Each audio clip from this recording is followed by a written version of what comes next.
Hello and welcome to the Joy Fantasy Football Show. A little bit of a sad and shocking news for a lot of fantasy Premier League managers as Harry Kane did damage his ankle ligament against Manchester United. News that have sent shockwaves to a lot of fantasy Premier League managers, and including me and my panelist today, Enoch. And of course, we cannot spend all our time feeling sad and crying back for Harry Kane, and we have to move on, and we have selected some 4 prime candidates that we think can replace Harry Kane in your FPL team. And joining me today would be Enoch as we rate each of these 4 candidates and see which one we think would be the best fit in terms of replacing Harry Kane. We are back after this.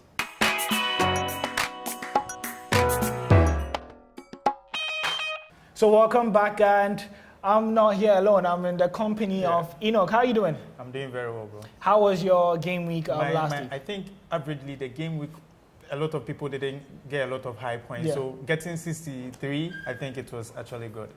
You are part of the Mo Salah gang. He was actually my captain.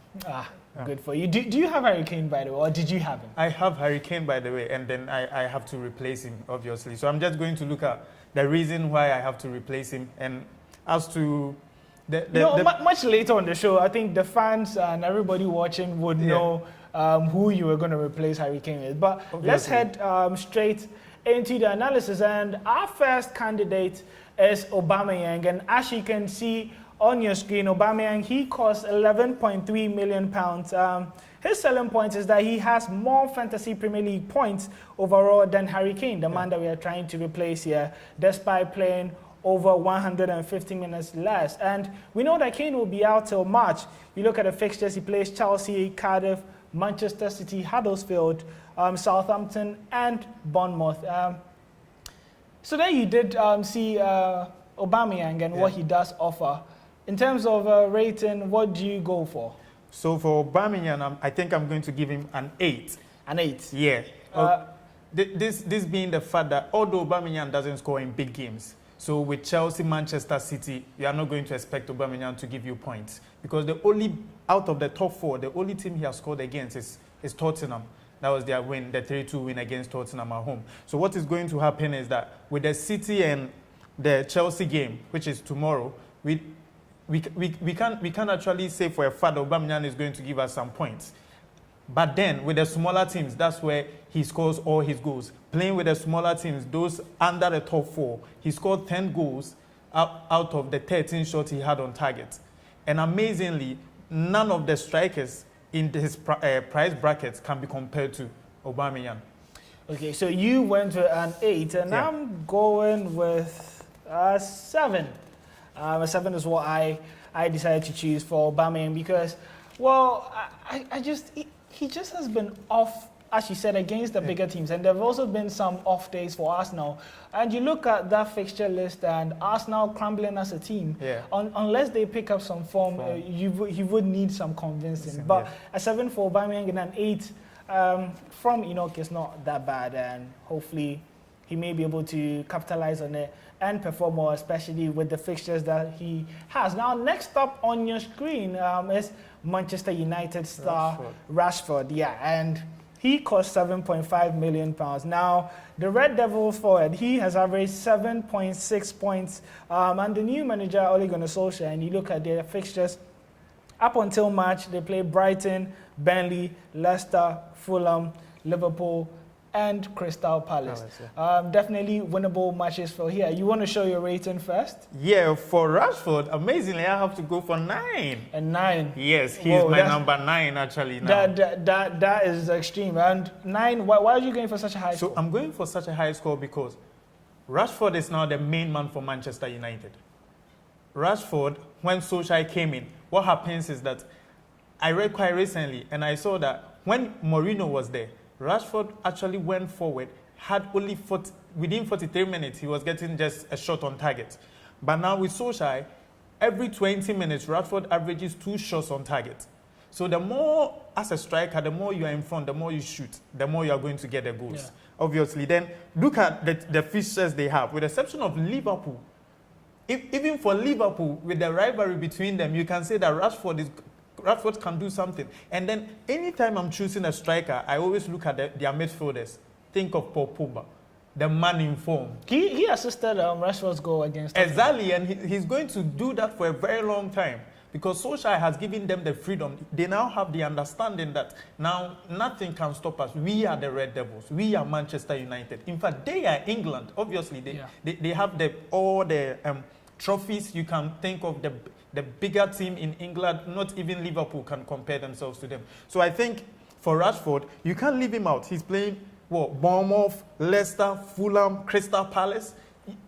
If not for injuries, he can be your captain pick for a very long time. And then he's just 7.5 million. Wow, so definitely a lot of convincing there as to why you should choose Rashford. Now, for me, Rashford, I think I'm going to give him an 8. Yeah. An 8 should be good enough for the Manchester United forward. He has shown very, very good form under new manager, and I think that he is willing to keep that streak going, playing very well. Of course, he's getting a lot of chances, and I think the key point for me there is the fact that he is very, very versatile, and he can play anywhere across that front line. So you are short of game time and minutes, even if Lukaku does find his way back into the team. Unfortunately, Lukaku didn't make it in our top four here, but yeah. Maybe some other time. Yeah, he needs to get into the starting 11 first. A player in the starting 11 is Liverpool's Roberto Firmino. Now let's look at his profile. So there we have it, Roberto Firmino. He cost 9.3 million, and 4 of his 8 goals offered this season have come in the last 3 game weeks. We see his fixtures on the screen: Crystal Palace at home, Leicester at home, West Ham United away, Bournemouth, Manchester United away, a very, very big game, and then they host Watford. So do you want to show us your rating? Yeah, so of for Firmino, I'm going to go for 7. Obviously, he can't deceive us with those goals after going blank for a very long time. Yeah. Think of it, he's 9.3 million. And the good thing is that for Liverpool, Salah is doing the job. Salah has taken on the goal-scoring form. Salah takes every goal-scoring opportunity. And then even the goals that Firmino has, you and I can say that it was because against Arsenal, Salah wanted him to get a hat-trick. That's how he gave him the ball. And for one, I was very sad. Wow. Why do you do that? I need the points. Well, Firmino got the hat-trick. Fine, but can he deceive you for 9.3 million to replace Kane? Is it going to continue? This man has been going blank for a very long time. What shows? Okay, so my question is, what shows that he will come back into goal-scoring form again? What shows he's not going to go blank after these game weeks? There is no certainty. I can't trust him to I replace do Kane. see I can't trust him. a lack of trust there. And you went with a 7. Yeah. Well, I am going to go with a 6. Oh. Something much lower than you. We're yet to agree on this, Yeah. but I think we're along the same tangent here. And a 6 for Firmino because I think Salah is carrying that goal threat and he is going to deliver in terms of goals. We saw Firmino playing in a much deeper role against Brighton, and that's something that you do suspect to happen. And we've seen Mohamed Salah play as the out-and-out number 9 for most parts of the season. So as Enoch did say, you do expect most of the points to come from Mohamed Salah. He may share a few with Firmino, but if you're replacing him with Harry Kane, you're replacing someone in terms of, a Kane. You're trying to find a Harry Kane replacement. You do not want to find a player who doesn't carry a goal-scoring burden and is sharing a position with Mohamed Salah. So a 6 there for me and a 7 there for Enoch. And we move on to our last candidate. And you, if you had a guess in sport, I'm sure you would get this easily. It's none other than Sergio Aguero. Now, let's look at Aguero and his profile on your screen so far this season. Well, for the Manchester City forward, he cost 11.2 million, and he has 8 goal contributions this season, 5 goals, 3 assists in the last 8 game weeks that he has started. Of course, he suffered an injury. He was in 5 form before that. In terms of fixtures, they play Huddersfield away this weekend, Newcastle away, Arsenal at home, Chelsea at home, 2 very tricky fixtures, And then they go away to Everton, and they come at home to West Ham. So, Aguero, what are you going to go? For Aguero, it will be quite unfair, but then I have to go for an 8. An 8? Why is it unfair? You can't trust Pep. I don't know when Pep is going to be consistent. Today is Jesus, tomorrow is Aguero. Even if Aguero is not injured, if he's not injured, he can still rotate. I'm going for the 8 because you can't trust the fact that he's going to start or not. And for an 11.2 million to be sitting on the bench, it won't be fair to my FPL managers to score him a 10 or a 9, knowing very well that there's a high probability he's going to be on the bench. But now I want to look at their fixtures. For Aguero, he's a big match and a big team player. Yeah. He scored against Liverpool when they needed him most. They are playing Arsenal, Chelsea, Everton, West Ham. These are big matches for Manchester City. And if Aguero is in there, he's going to score. But the only thing is that Pep's relay, I can't trust to replace Kane with Aguero. Well, he still cannot trust Pep Guardiola to start Aguero, but he still gave him an 8, which shows that there is some belief in terms of ability over there. For me, I'm going to go with a perfect score, a 10 for Sergio Aguero. Yeah, and I just had to, because for a long time in FPL, you consider last season, it has always been between Aguero and Kane. In terms of the two world-class strikers that I think we have in the Premier League, if it's not Kane, it has to be Aguero. He's the direct swap and the man to go to. In terms of rotation that you did mention, well, in the last 2 games, Gabriel Jesus has scored 6 goals. And I think, unfortunately, those are the amount of goals that he's going to contribute all season. Are you sure? I think, looking ahead, they have a League Cup tie, which I think Jesus will start. They have an FA Cup tie in less than 24 hours. I think Aguero is going to start the League Cup. No. I think they need that League Cup. Consider the fact that they scored 7 goals. They've already qualified. They don't need to play Aguero in that game. And I think they don't need to play Jesus too.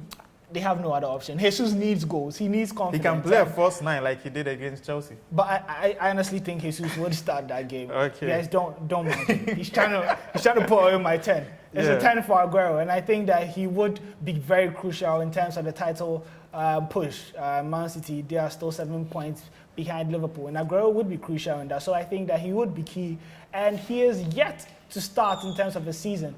I think he's now going to come to form, and he would score a lot of goals. And that would be it for our rating of Kane's replacement. It wasn't so bad, was it? It wasn't bad at all. So who would be your final pick? According to your ratings. I have already done that. That's Rashford. That's Rashford. Wow. And he's going to be in there for a very long time. Very, very long time. As you can tell from my ratings, you don't really need to guess. It's Sergio Aguero that would be going in for you. And of course, ratings here were just pointers. You at home still have that choice to make the decision. You could even still go for a Lukaku if you have in your guts. My man here doesn't really fancy Lukaku. Yeah, but so those were our 4 prime candidates to replace Harry Kane. Hopefully they did give you some insight as to who you choose to replace that Englishman. A reminder that we are still coming to you from the Torches Bar in the Kanishi Sports Complex, and this is still the Joy Fantasy Football Show. And up next, we would be discussing our captain picks, of course, a chance to double our points.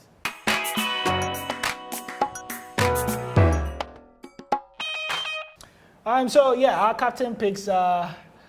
Of course, we start with Chelsea, and they go away to Arsenal. It could be a tricky fixture for them, but you look at the record so far. Since 2011, they've met 14 times, and Arsenal have only won that odd 1 game. So Chelsea definitely have the upper hand here, Arsenal being underdogs. And if Chelsea do have an upper hand in games, you do expect Eden Hazard to be on the end of something productive. Yeah, for Hazard, you can't believe in Chelsea actually to win a game without believing in Hazard to give you a point. Hazard actually has the double figures in the league so far, 10 goals, 10 assists. And he's only done that with Lionel Messi, the greatest footballer in world history so far. So for now, Hazard is also there, like pair with the greatest footballer in world history. The last time they compared Hazard with Ronaldo, we all know what happened. Well, he went on a very long streak without scoring. This time around, we are not comparing. The stars are speaking for themselves. Well, he just rightly said he's peak with Messi. But no, don't worry, you well, go. so you can't leave Hazard out. The only thing is that I don't personally, when you look at Hazard in front of goal as the false nine, Yeah. it's not really clicking for Chelsea. But then again, if you keep Hazard, what is going to happen is that if he's not scoring, well, he's assisting. Just like he did last year. Yeah, so obviously you are going to get your returns. Hazard will be a very good captain pick if you don't have my Rashford again. Well, you did mention Rashford, and of Yeah. course he's going to be a captain option for this weekend. Could Manchester United make it 7 wins in a row under Ole Gunnar Solskjaer? I think they are going to go for more than 7 wins in a row. Looking at their fixtures, they Yeah. have very good fixtures for them. But with Brighton this weekend, Rashford, a captain pick, a good choice? The perfect choice. If you don't go for Rashford, what is going to happen is that you are going to see the red arrows in your mini leagues. Because people are going to go for Rashford and they are going to see the green arrows. Yeah. Rashford has what? He has 6 goals so far. And then he's going to keep scoring. Apart from his goals, the fact that he can even play on the wings to make room for Lukaku or any other striker that Solskjaer is going to go for. And I doubt Solskjaer is going to go for any other striker apart from Rashford. Yeah. He has trusted him in all his 6 games he's played so far. Lukaku coming in as a substitute. Rashford is going to continue with Pogba behind him with the freedom they are playing with. I think Rashford can get us 2 goals against Brighton. 2 goals. Enoch is saying that against Brighton at home. But we move on to the 10 over 10 man. That's Sergio Aguero, and they go away to Huddersfield. Now, just a simple statistic here for you. Manchester City have scored 99 goals already this season. And guess what? Huddersfield have scored just 13. Well, That is the amount of gap between the two clubs. And it's quite obvious because they've kept only 4 clean sheets. They've conceded 30 goals, actually. I think it's going to be a massacre again because I feel Pep is angry.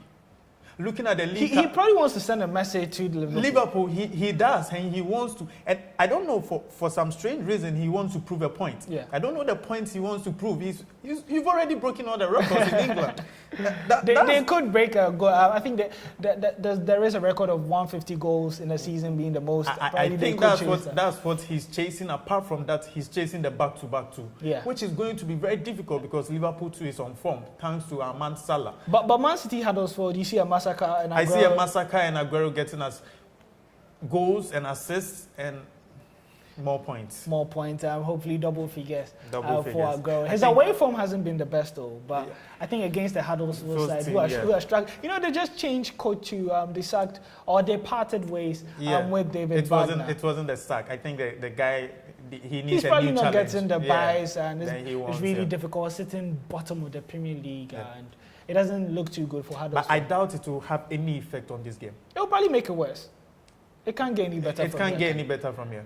Okay, so to conclude, of course, Mohamed Salah has to be on the list. He has been a premium captain pick, and you know he's probably leader of the Salah gang. He's had Salah from game week 1 up until now. You probably still have him, man. I still have him. A captain pick against Crystal Palace. The sad thing is that he's playing Crystal Palace. So now I'm torn between choosing him or Rashford. But then you can't.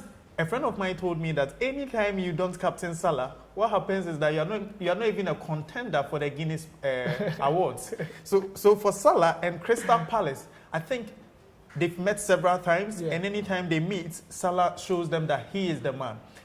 Now, what is going to happen is that with Kane being injured, all of them being on 14 points, the race for the Golden Boot. 14 goals. 14 goals, the race for the Golden Boot. What's going to happen is that Salah is going to stretch the gap. Because we know that when Kane comes, he's come to give us hat-tricks to win the boot. So Salah has to send a message. And I think Salah is going to get the Golden Boot when he scores against teams like Crystal Palace during the weekend, and he's going to do that. So finally, before you do go, who would be your captain pick for this game? This is going to be so hard. Well, I don't have Aguero in my team. I have Salah and I have Rashford. I'll give it a thought. But personally, right now, I think I'll go for Salah. But when it changes, please don't blame me. Please do not blame him. He's putting it out there so that you can't, pin him down and said that, hey, he said Salah would do this, and he didn't manage to do it. And you find out that he himself didn't captain Salah, or he has defended himself against that. And this was the Joy Fantasy Football Show. It was very, very great having you. Of course, today we have helped narrow down your options to replace Harry Kane. That's if you did have him, and according to our ratings, Enoch, my panelist and FPL expert, he chose Rashford to be a prime candidate to replace Harry Kane, and I went with Sergio Aguero. Now, I put it out there in terms of my Twitter account, and I put it out there to you, the public, to also choose who you think would be the best candidate out of these 4 options that we also looked at. And you can see the results on your screen. Rashford taking the lead there, over 40% of the votes out of over 400 votes. So Rashford and Enoch and the public, you guys seem to be on one side, and you are leaving the Aguero squad somewhere else, and we will prove you wrong in the long run. But yeah, that's a lot to look forward to, and always good to also have you here. Thank you very much for your votes too on social media. We'll keep on interacting more in the subsequent game weeks, and it was an honor having you. Special thanks to the whole crew for making this show possible, and also to you at home for watching. See you same time again next week as we give you more FPL tips and help you move up in your mini league. But up until then, always remember, Fike Lindo, which basically means stay beautiful.